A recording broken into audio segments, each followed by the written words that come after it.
So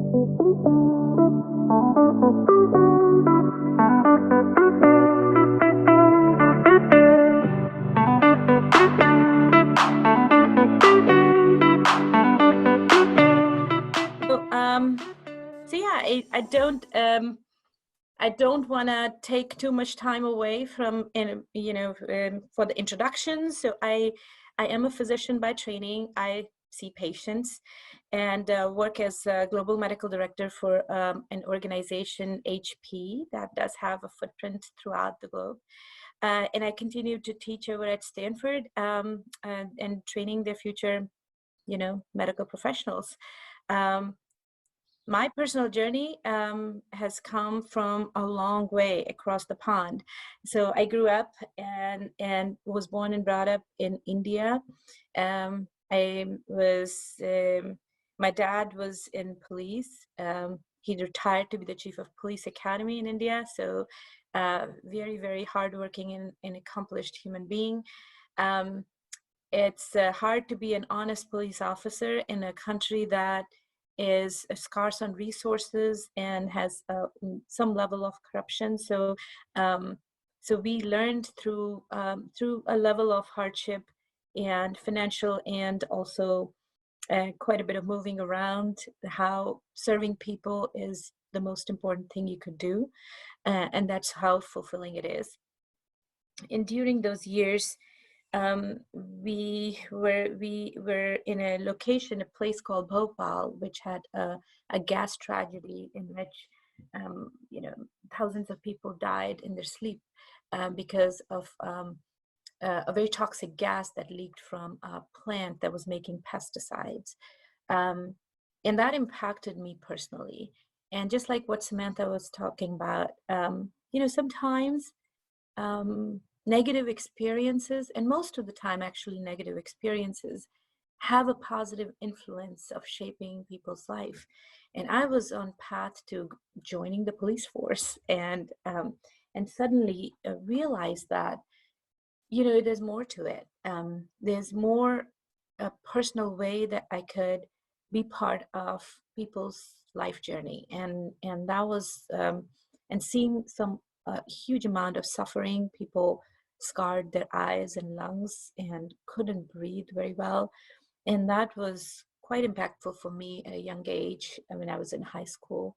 And my grandfather influenced me to think about medicine as a potential, and I did choose to go in that direction. So that's where I went to medical school. I definitely was privileged to serve that population that got impacted by one of the biggest tragedies in the world. Chernobyl comes a little bit ahead of it, but that's quite impactful for that region.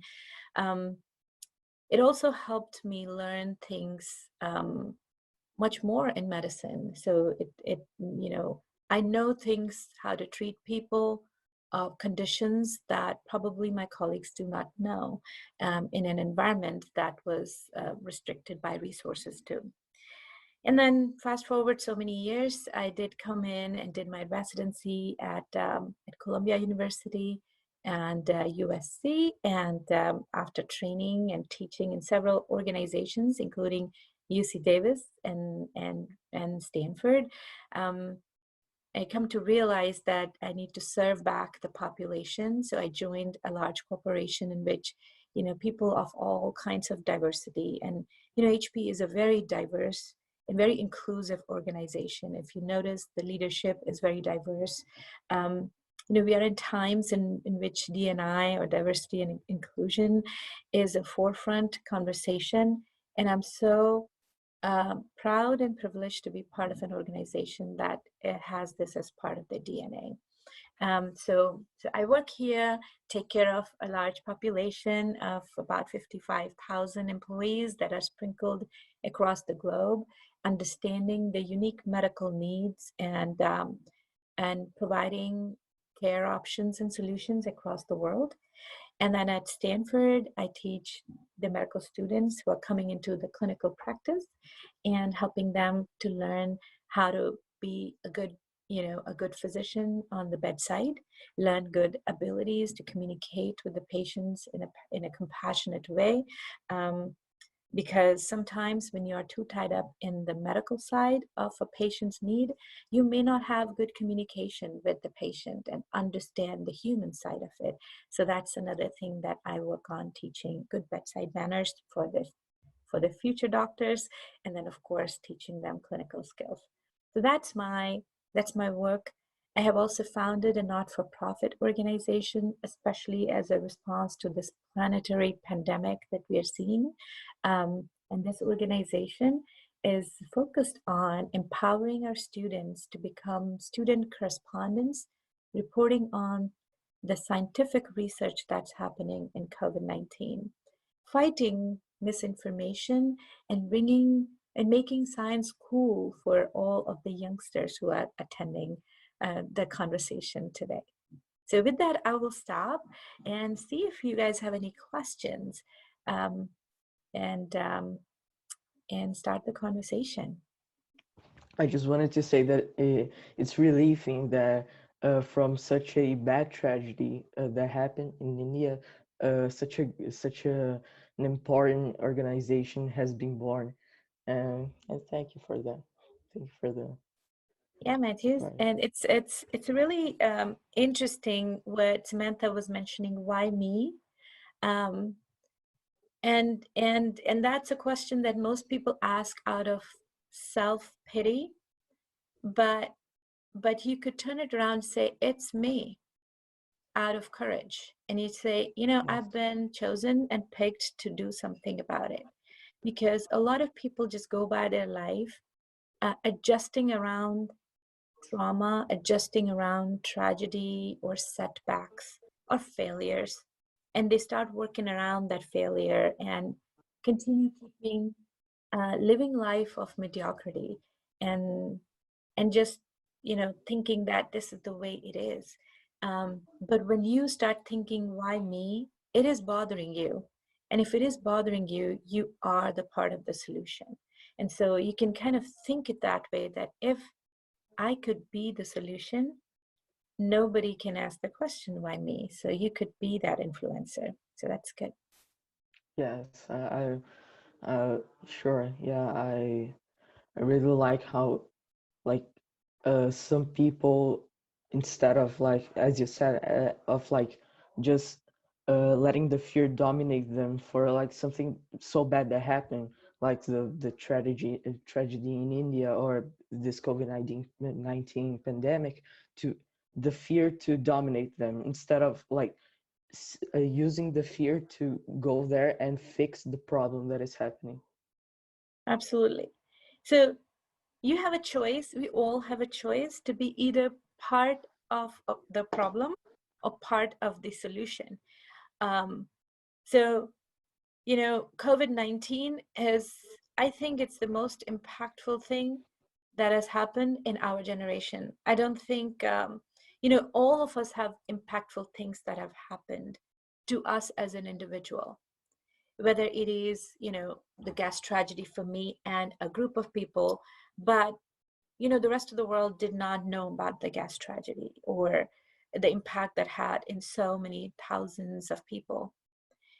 But it is impacting each one of us, which is a great, it's pandemic, but it is also a great opportunity that as a global force, we can do something about it in our own individual capacity, because everybody is sensitive to the impact of it. So there's never has been a time in the world, besides the flu that happened in 1918, that everybody's attention is on one thing.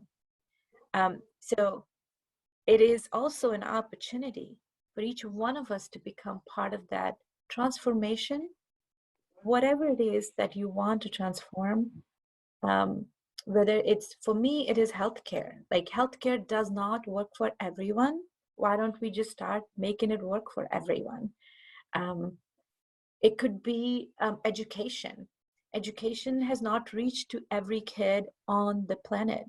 How about if you're driven for education, the attention is on COVID, why don't we use that power, that energy that people want to transform things that are not working, and start putting fire behind it.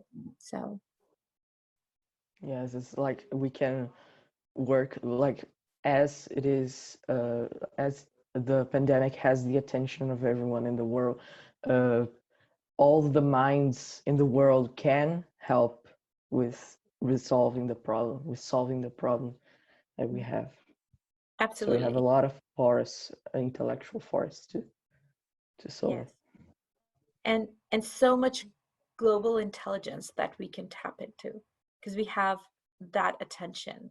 Nobody is distracted into this is my business model, this is the innovation that I'm doing, and nothing. Everybody's focused on like, let's make the world a better place. And so how can you channel that energy and that will from a lot of intelligent people would be really, really important today. Um, and that's going to shape everyone's life that is listening on this program today. Um, I wanted to share how when COVID-19 happened, one of the examples of when COVID-19 happened, a lot of misinformation was going around through, social media, through email exchanges, people forwarding stuff on Facebook and or WhatsApp and Instagram and talking about how using a hair dryer inside your nose is helpful for fighting the virus, and the 5G network is somehow causing the virus to spread, and all of these misinformation. And then it started becoming monetized. So all of these things were being sold in the marketplace. Hey, you have this UVC light that kills the virus, bring it at home, knowing that it causes cancer to people, right? So all of these things started happening, and we have this, HP has this population that's all over the world, and they are getting all these bombarded by all this misinformation. And so as a result, we thought, what can we do that brings science to the forefront? So on a weekly basis since mid-March, I've been hosting what's called an office hours with Dr. Dubey. And so all of the global populations, at some time we have about 3,500 people live on that channel. And it's question and answers. So we, first of all, I update everyone like, hey, this is what is happening with vaccines. These are the vaccines that are in the pipeline. They're in phase 1, phase 2. And then also talking about like, what is current, how mask is such a scientific reason why to put it on your face, because you're not just protecting yourself, you're protecting your loved ones around us. So bringing all of that information up front for each one of our folks who are listening to us, and then opening it up for Q&A. And all of these things, the misinformation that was rotating around, were surfaced up in the question and answer. And I was able to scientifically explain why this makes sense and why this does not. And in that way, it has impacted so many people that, we have 55,000 employees and have one of the least amount of impact from COVID-19, because we put protection, prevention in place so much in a proactive way that people are able to protect themselves and their families in a very scientific way. So that's kind of the impact that you can think of, like think of your time as the best currency you have. That is the only currency that you spend that is gone. So use that time judicially and then put it for high impact things. Not a task list, because task list is important, but look in that task list, what is the most impactful thing you're going to do today? So every morning, getting up and having your to-do list, and then prioritizing based on what is the highest impact is a really good skill to have for your life. Besides having, of course, a longer term vision, but that is how you can structure your day in a good way. Any other question? I don't have a question. I think it's more of a question, but this is incredible, right? Just thinking about where you would, or what you were initially interested in until now, and are there, I don't want to think in terms of skills because industries are changing, but as these individuals think about what are the, I don't want to say careers, so to speak, and I also want to go back to Marcelo's point just about impose expectations on us too. how to go about living a life that is purposeful, but also is tapping into people's interests and what they're interested in doing, particularly for what is needed in these times. So should they be thinking about particular fields of study, or it's really about who are they as a person and what are the gifts that they want to offer the world? Yeah, absolutely. So that's a great point for you to see, you know, you could, especially in my line of work, right? So you have a certain swim lane. So you go to medical school, you find a job, you see patient 15 minutes at a time or 20 minutes at a time, give them the prescription, on you go. And the whole life of that healthcare provider is very much written up as a template. But for me, that wasn't enough. So there's a part of your education that guides you and provides you a template. But then there is you, who is your person, your inside, becomes the influencer onto that template and opens it up beyond what's possible. So for me, 15 minutes at a time for one person is a very important interaction. But then I wanted to impact larger number of lives in my 15 minutes. And that became important to me. Is like, how do I do that? How do I go from that one person impact to a 55,000 person impact? And then not just medicine. I wanted to make everyone's life a better life. So medicine is one thread, how you can take pain away or you can take sickness away. But then how do I become that leader that makes each one of my team member have a great culture in which they work? And then that culture now needs to be diverse. So it is like, how do I bring perspective of people's lives? Everybody. So, in my team, we call it the rainbow colors. So we have people from all kinds of diversities that are coming and solving problem for a larger population.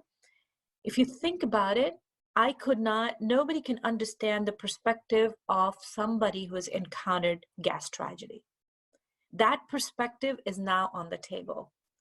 And if somebody comes in from the perspective of, I have a gentleman who is visually impaired. Okay, he's on my team. Now, if that person doesn't tell me that this, hp.com website doesn't work for me, accessibility is not a perspective that will bring to the table. So suddenly, from a very templated life of a physician, it expanded to a population health strategist, that expanded to a leader who now is bringing in diversity and inclusion into this in a way that it is empowering what is being delivered. Now it is not just medicine. It is much more than medicine that comes out from your own life experiences. So honing into what you truly as a human being makes so many different dimensions to your job become relevant, more than just a job. Yeah, so thanks for joining us. You, And Archana. we're now shifting to play mode. If you guys want to stick around a little bit longer, they are going to be learning how to create their LinkedIn profiles. And of course, Archana and Samantha, you're most welcome to join the Wisdom Accelerator LinkedIn group, and I have lots of other speakers there. It's also good for you to network with people that effectively your peers, because they participated in the program. And thanks again for both of you for joining. And I'll give the word now to the teenagers, because this is made for them after all.